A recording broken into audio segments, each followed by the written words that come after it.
अस्सलाम वालेकुम dear students, welcome to my academy. उम्मीद है सब खैरियत से होंगे एंड आपकी प्रिपरेशन भी बहुत अच्छी हो रही होगी, बल्कि रिवीजन का टाइम है, रिवीजन भी बहुत अच्छी हो रही होगी आपकी। अल्लाह आप सबको कामयाबी दे, क्योंकि अल्लाह ताला कभी भी मेहनत ज़ाया नहीं होने देता। ठीक है, जो पर्सन मुसलसल स्ट्रगल करता रहता है वो ज़रूर कामयाब होता है।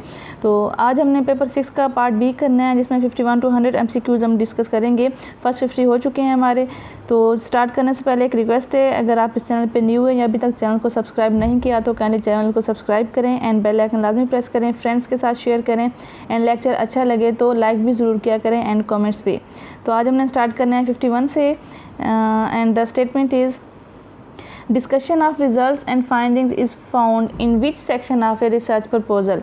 कि जब रिज़ल्ट और फाइंडिंग की डिस्कशन होती है, मीन्स आप उसमें डिटेल देते हैं, तो वो किस सेक्शन में होती है रिसर्च प्रपोजल के। तो यहाँ पे नन ऑफ दीज आएगा, बिकॉज के जो एक रिसर्च प्रपोजल होता है, ठीक है, वो हम फ्यूचर टेंस में लिखते हैं कि ये स्टडी की जाएगी, ये चीज़ें यूज़ की जाएंगी। ठीक है, सारा कुछ इसमें हम डिटेल दे देते हैं, जिसे मिनी थीसिस का नाम देते हैं। ठीक है, तो उसमें हमें नहीं पता होता कि हमें कौन से रिजल्ट्स मिलेंगे, हमारी फाइंडिंग्स क्या होंगी। तो यहाँ पे नन ऑफ दीज आएगा कि रिसर्च प्रपोजल में पहले से रिजल्ट्स एंड फाइंडिंग्स के बारे में हम कुछ नहीं कह सकते, क्योंकि हमने वो स्टडी अभी कंडक्ट नहीं की होती। ठीक है, तो यहाँ पे ऑप्शन डी आएगा।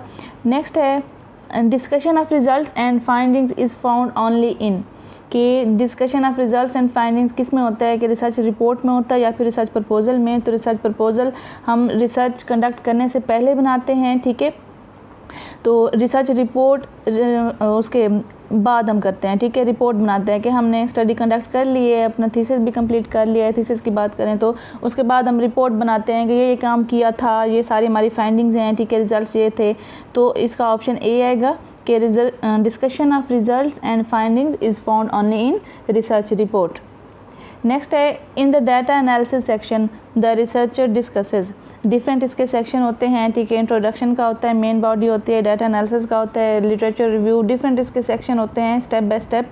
तो डाटा एनालिसिस सेक्शन में क्या करता है रिसर्चर, उसमें रिजल्ट्स एंड फाइंडिंग्स के बारे में बताता है। ठीक है, बेसिकली एनालिसिस तज्ज़िया को कहते हैं, जो उसकी इंटरप्रिटेशन होती हैं, जो भी उसको वैल्यू मिलती है एज ए रिज़ल्ट, वो उसके बारे में डिस्कस करता है।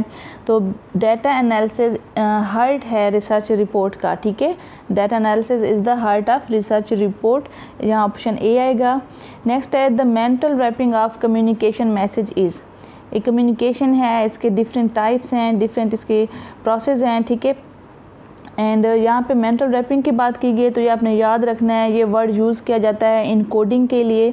ठीक है, ये एलिमेंट्स हैं कम्युनिकेशन के, एलिमेंट्स और हैं, इसके टाइप्स और हैं। ठीक है, एलिमेंट्स में क्या आता है, इनकोडिंग है, सोर्स है, डिकोडिंग है, मैसेज है, चैनल है, फीडबैक है, एनवायरनमेंट है, इसके डिफरेंट इसके एलिमेंट्स है कम्युनिकेशन प्रोसेस के। तो यहाँ पे क्या कहा गया है कि mental wrapping of communication message. ठीक है, तो वो इनकोडिंग होता है। इनकोडिंग क्या है, बेसिकली ये रेफ़र करता है एक प्रोसेस को, कि उस प्रोसेस में क्या होता है कि आप अपने माइंड में इमेजेस बनाते हैं। ठीक है, स्केच बनाते हैं, तो उसी को फिर बोलने के लिए आप क्या करते हैं, उसी इमेज को वर्ड्स के साथ एसोसिएट करते हैं, देन आप वो वर्ड्स बोलते हैं कि जो आपका मैसेज था आपने कन्वे किया है। तो यहाँ पे क्या किया आपने, अपने माइंड में कोई ना कोई इमेज बनाया है। ठीक है, तो उस इमेज के अकॉर्डिंग आपने उसको वर्ड्स एसोसिएट उसके किए हैं कि कौन सी वर्डिंग यूज़ की जाएगी कि मेरा मैसेज सही तरीके से कन्वे होगा। तो ये प्रोसेस कहलाता है इनकोडिंग का। इनकोडिंग हमेशा सेंडर की तरफ से होती है। एंड नेक्स्ट बी ऑप्शन को देखें तो यहाँ पे डिकोडिंग है। डिकोडिंग क्या है कि कम्युनिकेशन में एटलीस्ट 2 पर्सन लाजमी है, एक मैसेज भेजने वाला, ठीक है, सेंड करने वाला सेंडर या सोर्स जिसे कहते हैं, एंड नेक्स्ट रिसीवर जो आपकी बात सुन रहा है, ठीक है, रिसीव कर रहा है। तो डिकोडिंग क्या है कि नेक्स्ट पर्सन जो रिसीवर है उसने आपकी बात को लिसन किया है, सुना है, आपके वर्ड्स को सुना है, फिर उसको माइंड में उसकी क्या की है, डिकोडिंग की है, उसको समझा है, फिर उसका आंसर किया है। तो ये डिकोडिंग होती है। मैसेज वो होता है जो आप इंफॉर्मेशन कोई बात कर रहे हैं। ठीक है, सोर्स वही सोर्स जिसे हम सेंडर कहते हैं, सोर्स कहते हैं जहाँ से मैसेज जा रहा होता है, फर्स्ट पर्सन। ठीक है, तो यहाँ ये आपने वर्ड यूज़ करना है, mental wrapping of communication message क्या होता है, हमेशा इनकोडिंग होती है, ऑप्शन ए आएगा। नेक्स्ट है according to dash the aim of education was to prepare the children to take part in politics in adult life. So fifth के according था, ऑप्शन बी बनेगा यहाँ पे। नेक्स्ट है dash believe that the true aim of education was the attainment of happiness which was possible only through perfect virtue. ये happiness की बात just Aristotle ने की थी, ठीक है, तो ऑप्शन बी आएगा यहाँ पे। नेक्स्ट है according to dash education refers to the process of discovering the principle of truth, beauty and good and acquiring the individual with them. ये सॉक्रेट्स ने कहा था, option C is the correct option. Next है according to dash education is the process of acquainting the mankind with the universal truth. ये भी Socrates ने कहा था, ऑप्शन ए आएगा यहाँ पे। नेक्स्ट है according to dash the education is the reconstruction और the recognition of reorganization of experience which adds to the meaning of experience and which increases to direct the course of subsequent experience। Experience के बाद just John Dewey ने की थी, ठीक है, reconstruction है, reorganisation of experience है, तो जॉन डेवी ने कहा था, ऑप्शन सी है यहाँ पे। नेक्स्ट है who declared that education is experience. किसने ये डिक्लेयर किया कि एजुकेशन एक एक्सपीरियंस है, तो एक्सपीरियंस की बात किसने की थी, जॉन डेवी ने की थी, ऑप्शन ए आएगा यहाँ पे। नेक्स्ट है who said experiences lead to the scientific approach. ये भी जॉन डेवी आएगा, ऑप्शन सी। नेक्स्ट है foundations of behavioural research is written by. ये किसने लिखी थी, ठीक है, ये फ्रेड एन कर्लिंगर ने लिखी थी, ठीक है, ऑप्शन ए बनेगा। नेक्स्ट है according to dash the business of education is to discover the aptitude and progressively to train them for the social use. ये प्लाटो ने कहा था। नेक्स्ट है Al-Ghazali commonly known in Europe as Al-Ghazal is one of the most illustrious scholars who became the renowned for his vast learning, ठीक है, he taught at Madrasa Nizamiya in Baghdad, option A। The epistemological concept of Al-Ghazali is founded in his famous book Ihya Ulumuddin, which mean in English। यहाँ पे 4 option दिए गए हैं, ये 4 ही नहीं है, यहाँ पे ऑप्शन बी करेक्ट किया गया यहाँ पे कि the regeneration of the sciences. अगर इसको हम सर्च करें तो इसका जो टाइटल आता है वो आता है the revival of the religious sciences, ठीक है, क्या आता है, the revival of the religious sciences. तो नेक्स्ट है according to dash the acquisition of knowledge is a fundamental right of all the individual. ये अल-गज़ाली ने कहा था, ठीक है, ऑप्शन सी है। नेक्स्ट है according to dash that there are 4 elements of human nature, ठीक है, intellect, lust, anger and brutality. ये भी 4 जो एलिमेंट्स हैं ह्यूमन नेचर के, ये भी अल-गज़ाली ने प्रेजेंट किए थे, ठीक है, ऑप्शन सी है यहाँ पे। नेक्स्ट है according to dash that man is superior to all other creatures by virtue of knowledge. ये भी अल-गज़ाली ने कहा था, ऑप्शन सी आएगा। नेक्स्ट है Al-Ghazali is highly influenced by the thoughts of the Greek philosopher. जो कौन से ग्रीक फिलासफर जिससे इन्फ्लुएंस थे वो प्लाटो हैं, ऑप्शन सी। नेक्स्ट है thinker, philosopher, political leader, educationist and lawyer was Allama Iqbal, option D. Next है the pragmatism was presented by. Pragmatism और फिलासफी के 3-4 MCQs आ गए हैं। प्रैग्मेटिज्म को जॉन डेवी ने प्रेजेंट किया था, ठीक है, इसमें क्या था, प्रैक्टिकल वर्क, प्रैग्मा, ये प्रैग्मा से निकला है, ठीक है, मीन्स एक्शंस, प्रैक्टिकल वर्क होना चाहिए, ठीक है। इनके अकॉर्डिंग क्या था कि बच्चे डूइंग से सीखते हैं, लर्निंग बाय डूइंग, बच्चे करके सीखते हैं, एक्टिविटी बेस्ड लर्निंग होनी चाहिए, तो ये जॉन डेवी ने प्रेजेंट की थी, ठीक है। एंड साथ अरिस्टोटल को देखें तो इनने रियलिज्म का कंसेप्ट दिया था एंड प्लाटो ने क्या किया था, आइडियलिज्म का दिया था। नेक्स्ट है the word epistemology means, option A the theory of knowledge. Epistemology में क्या होता है, नॉलेज की ही बात करते हैं, सोर्स है, नेचर है, वैलिडिटी है, सारी नॉलेज की बात होती है, तो ऑप्शन ए आएगा, थ्योरी ऑफ नॉलेज। नेक्स्ट है the word epistemology is derived from. इसको ड्राइव किया गया है ग्रीक वर्ड से, ठीक है, ऑप्शन बी आएगा यहाँ पे। नेक्स्ट है the branch of philosophy that deals with the nature, origin and the scope of knowledge is. चाहे नेचर हो, चाहे ऑरिजिन हो, स्कोप हो नॉलेज का, या फिर वैलिडिटी हो, नॉलेज वाली बात सिर्फ एपिस्टेमोलॉजी में होती है, ठीक है। तो ब्रांच कह लें या फिर इसको एरिया कह लें कि फ़िलासफ़ी के 3 एरियाज थे, epistemology, axiology and ontology. Knowledge की बात एपिस्टेमोलॉजी में होती है, एक्सियोलॉजी में क्या होता है, वैल्यूज़ की बात करते हैं, ठीक है, एंड ऑन्टोलॉजी में रियलिटी है, ठीक है। तो यहाँ नॉलेज का कहा गया है, तो यहाँ पे option B is the correct option. Next है axiology deals with the philosophical problems and values. Axiology में क्या होता है, वैल्यूज़ की बात करते हैं। नेक्स्ट है pragmatism is also known as. Pragmatism को प्रोग्रेसिविज्म भी कहा जाता है, ठीक है। तो डिफरेंट फिलासफीज यहाँ पे दी गई हैं। तो नेक्स्ट है कि which of the following is considered a teacher centred philosophy. हाँ जी, ये भी आपने याद रखना है कि कौन सी फ़िलासफ़ी टीचर सेंटर्ड है एंड कौन सी चाइल्ड सेंटर्ड है। ठीक है, इनका एम क्या है, डिसिप्लिन किस तरह का होगा। तो यहाँ पे 4 फ़िलासफ़ीज़ दी गई हैं। अगर मैं फ़र्स्ट को देखूँ, एसेंशियलिज़म, करेक्ट ऑप्शन भी यही है। इन चारों में से कौन सी है, टीचर सेंटर सिर्फ एसेंशियलिज़म है। एसेंशियलिज़म का जो स्लोगन है वो है बैक टू बेसिक। ठीक है, एंड इसको विलियम बगले इसके फाउंडर हैं एंड इसको क्या कहते हैं, टीचर सेंटर्ड कहते हैं। बाकी 3 हैं, प्रोग्रेसिविज़म है, सोशल रिकन्स्ट्रक्शनिज़म है एंड एग्जिस्टेंशियलिज़म, ये तीनों चाइल्ड सेंटर्ड हैं। ठीक है, ये भी याद रखना है कौन सी फ़िलासफ़ी चाइल्ड वाली है एंड चाइल्ड सेंटर्ड है और कौन सी टीचर सेंटर्ड है। तो यहाँ इन 4 ऑप्शन में से जो एसेंशियलिज़म है वो टीचर सेंटर्ड है। ठीक है, एंड एग्जिस्टेंशियलिज़म को देखें तो ये मॉडर्न यंगेस्ट फ़िलासफ़ी है। एग्जिस्टेंशियलिज़म क्या है, मॉडर्न यंगेस्ट फ़िलासफ़ी है एंड ये भी चाइल्ड सेंटर्ड है। प्रोग्रेसिविज़म भी चाइल्ड सेंटर्ड है। ठीक है, एंड सोशल रिकन्स्ट्रक्शनिज़म ये से प्रेजेंट किया था, इसके जो फाउंडर हैं वो हैं थियोडोर ब्रामल। ठीक है, ये भी चाइल्ड सेंटर्ड है।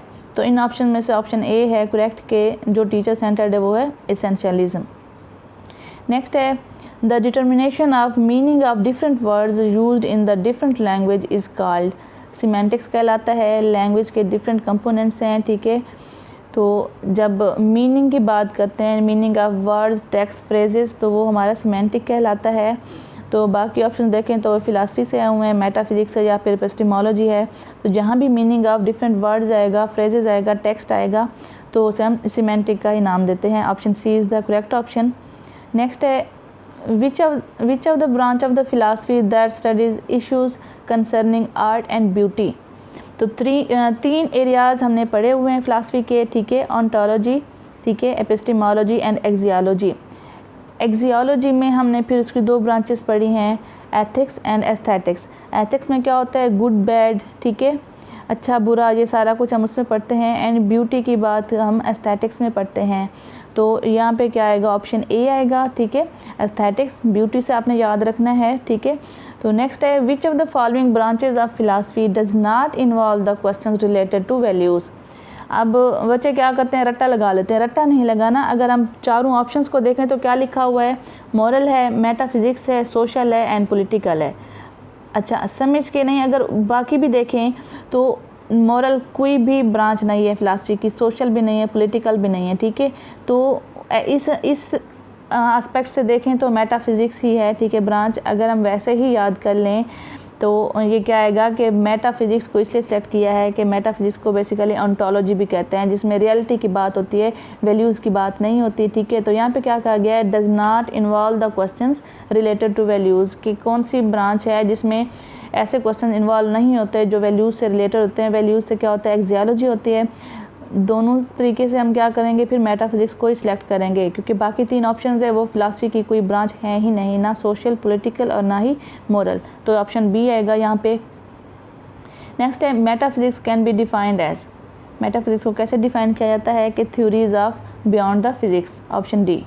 नेक्स्ट है John David brought a revolution in the education system by his philosophy of pragmatism. ठीक है, तो इनने कौन सी फ़िलासफ़ी दी थी, प्रैग्मेटिज्म दी थी। ठीक है, तो रियलिज़म है। ठीक है, रियलिज़म को अरिस्टोटल ने प्रेजेंट किया था। आइडियलिज़म के फाउंडर प्लाटो हैं। ठीक है, इसी तरह से पेरेनियलिज़म है जिसका बेसिक जो फोकस है वो बुक्स पे है। ठीक है, तो नेक्स्ट है aesthetics has to do with beauty आएगा यहाँ पे। ठीक है, ऑप्शन बी आएगा यहाँ पे।